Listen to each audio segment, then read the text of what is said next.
cork. It's in the shape almost of a policeman's whistle, which is a hint, because policemen would carry these around with them. That's for blowing bubbles. It does look like it, doesn't it? There'll be a liquid in there, you're absolutely right. Oh, right. With, liquid be a sort of salts of ammonia, sal volatile. You know? Oh, smelling salts. Smelling salts, exactly. Yeah. And this was called a policeman's lady reviver.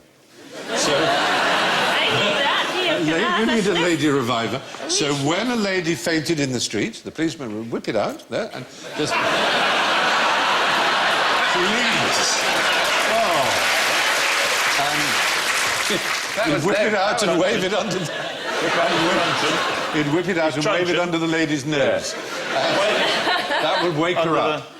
Yes, the sharp smell of ammonia, which was what was in the smelling salts. I see. And have you come to a more sensible decision as to about what your flask is for? It's got it written on it, if you took the trouble to bloody read it. Hardened star hand grenade. Yeah. It's a hand grenade, Steve. It's a kind of hand grenade, yes. It's actually a fire extinguisher hand grenade. It's a water grenade. You would fill it with aqueous solution and you would throw it at a fire. And that was the idea. They would throw it. Yeah. Well, there you are. Those were our inventions. Lots of very imaginative ones there. And they're kindly lent to us by the Morris Collins collection and all in beautiful condition. Thank you for that, and thank you for not breaking them. How did Edwin Beard Budding's invention affect an army of men with wooden blocks strapped to their feet? Did he invent duck boards? No, but at least you're thinking. Because... No, I mean that in a non-patronising way. Nobody knows. He's put up the card backwards. No. Cheapskate. You just put it on one side. You cheap bastard. Yeah, that's right. It's their fault. No, it doesn't count. I put it out the wrong way. We do exactly know why. You do know, all right. There was a profession which employed many people, and in order to fulfil their profession, to practice it, they wore blocks on their feet. But Edward's invention got rid of the need for these people all the time. No, it's rather weirder than that. There's a hint for you, darlings. Oh, great. Grass. Grass. Yes. Grasses. How, if you wanted a lawn in olden days, how would you... Mow the roller. You would mow it with a roller? No, the roller. The roller flattens it. It doesn't cut the grass. Scything. You'd scythe it. You'd have armies in grand country houses. You'd have scythemen. And they had, like a golf swing, a very precise action. And so the grass was according to how high they were. So they'd wear blocks for the higher grass and the shorter blocks for the lower grass, and that's how they would scythe away. And this man, Edwin, he invented a little machine for sort of cutting the nap of cloth on soldiers' uniforms. And he thought, I wonder if that would work on grass. And he eventually came up with the lawnmower.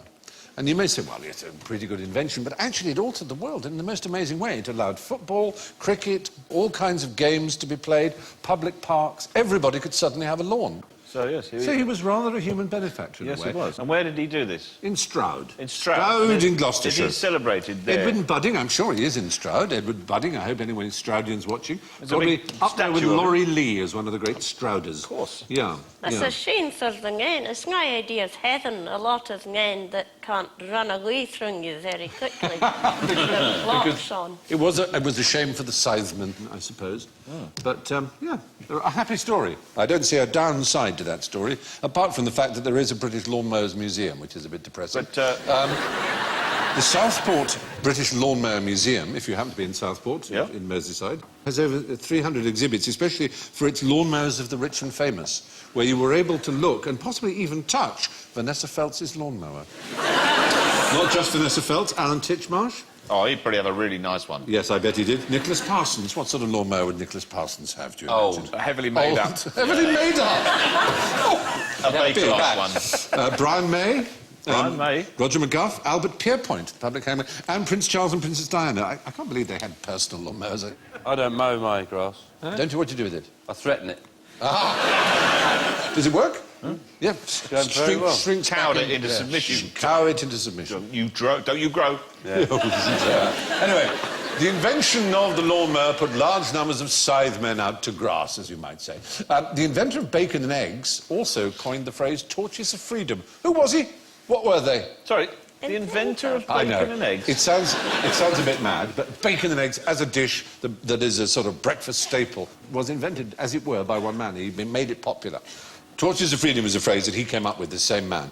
His name was Edward Bernays. He happened to be a nephew of Sigmund Freud. Oh, well. So it is a he was employed by a food company, and American breakfasts in his day were very light. A roll, orange juice, a cup of coffee, that was it. He collected 5,000 doctors who basically made testament to the fact that a heavy breakfast was better for you than a light breakfast. And he basically persuaded America that they should eat heartily for breakfast, and bacon and eggs became the staple. And this man is really responsible for what we call public relations. 2 million deaths by heart disease later. As well, not only that, but he also got women to smoke.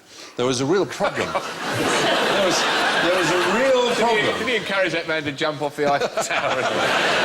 There was a real problem in the early part of the 20th century as far as the tobacco companies were concerned, is that women just didn't smoke. In fact, in New York City in the 20s, a woman was arrested for smoking outside. It was considered totally unfeminine. Photos from the olden days when they clearly said, now, come on, girls. Well, that's the point. Everyone's having a drag at exactly the same moment. This is the point, Alan. This is a photo opportunity. He invented it.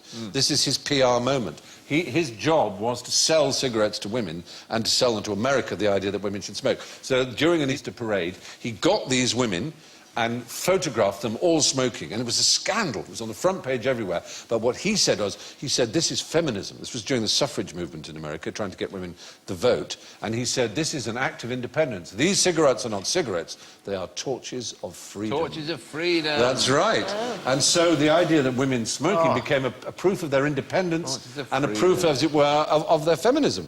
She's set that to her face, the one. She has, she has got the hang of it. Not very used to the smoking, as I say, wasn't. So he was a pretty cunning devil, this Edward Bernays.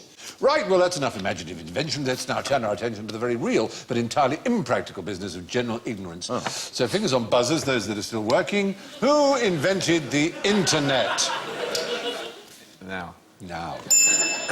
Yes. Tim Berners-Lee? Yes.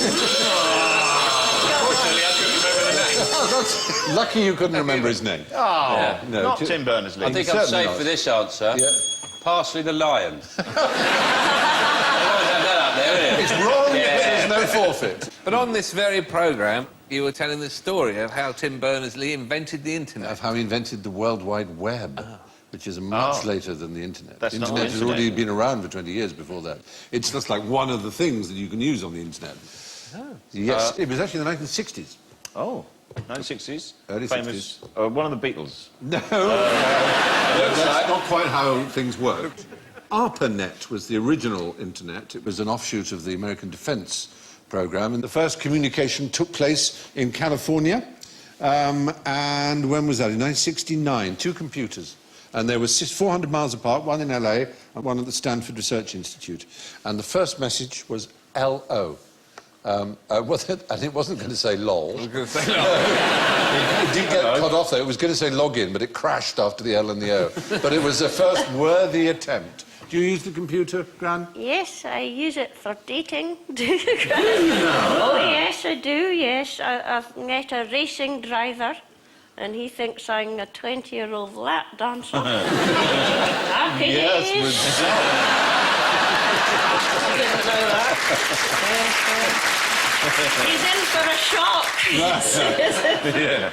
According to Berners-Lee, who did invent the World Wide Web, the true fathers of the internet, he says, are Vint Cerf and Bob Kahn, who invented the internet protocol. So there you are. Now, how did dinosaurs have sex? You're right! We're right, Alan. We just don't know. You're good at that. There are no extant genitals. No, there are soft tissue, well, they wouldn't necessarily be soft, but the soft tissues are the bits that don't survive in fossils, of course. It's only in the last 15 years they've been able to sex a dinosaur fossil. The female dinosaurs have special sort of cavity for making extra calcium for eggs, and that's how you can tell from a fossil whether it's a female or a male one. But obviously that would be wrong, because that would be interspecies dinosaur sex of the weirdest kind, and would be... No, that wouldn't be right. I think he's just looking for a cheap thrill. I think I don't think that's about procreation at all, meeting. No, that's like a dinosaur S&M dungeon, that, isn't it? Yes. The best guess is that, like most birds and reptiles, dinosaurs had a cloacal sac. A sort of single opening for both waste and reproduction. It's not like a sac so much as an opening. Like sharks, exactly. And they mated by a cloacal kiss. And there we are. What are the right conditions for dry rot? Well, it's damp. Yes, It's damp. that's the point. It's a got to be trick damp. question, dear. It's, yes. It's a trick question, It was yes. a trick question. Have you ever had dry rot? Only on my face. Oh, right, lovely. The latex. That's lovely news. Dry rot needs to be damp. Yep. What about rising damp? The weird thing about rising damp, the really surprising thing about rising damp, can you tell me what that is? It's not damp. It goes down. Even more extraordinary than that. According to many, many Insane. people in the architectural, surveying and building world, it doesn't exist. It's made-uppy. It's mould. It's just mould. Well, yeah, it's basically normal damp, which has come from a source like a leak or something. And this idea that there's rising damp, you need to put in a damp course, was... there are many people who genuinely say it honestly doesn't exist, and yet it's in the building regulations. The former chairman of the Royal Institute of Chartered Surveyors said it was a myth, rising damp.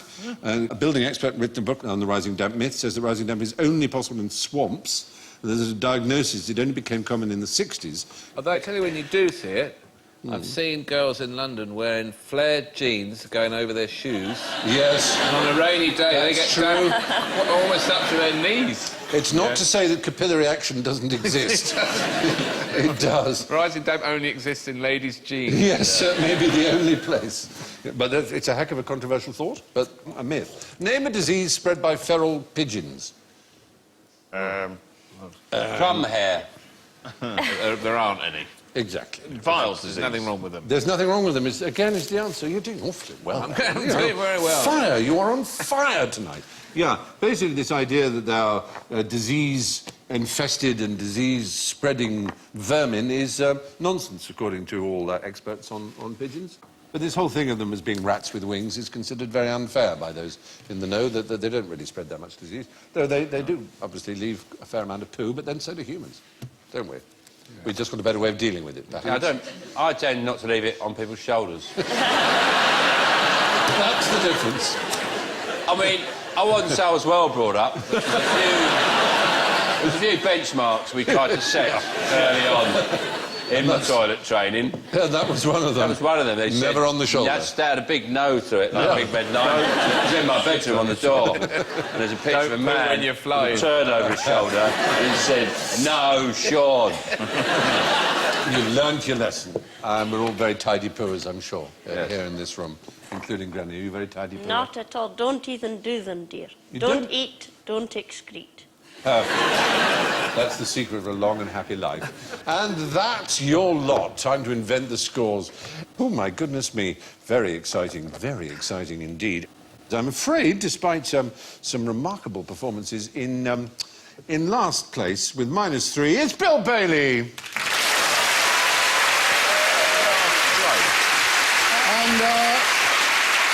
And in a very creditable 4th place with 1 point, Alan Davis.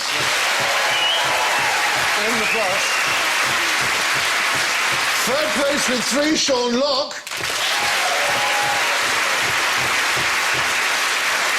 In 2nd place with 4 is Graham. Oh, nice. Graham.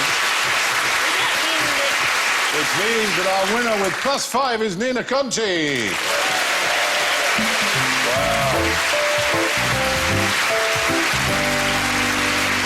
Thanks to Bill, Nina, Grant, Sean and Alan, and I leave you with this from Sid Caesar. The guy who invented the first wheel was an idiot. The guy who invented the other 3, he was a genius. Good night.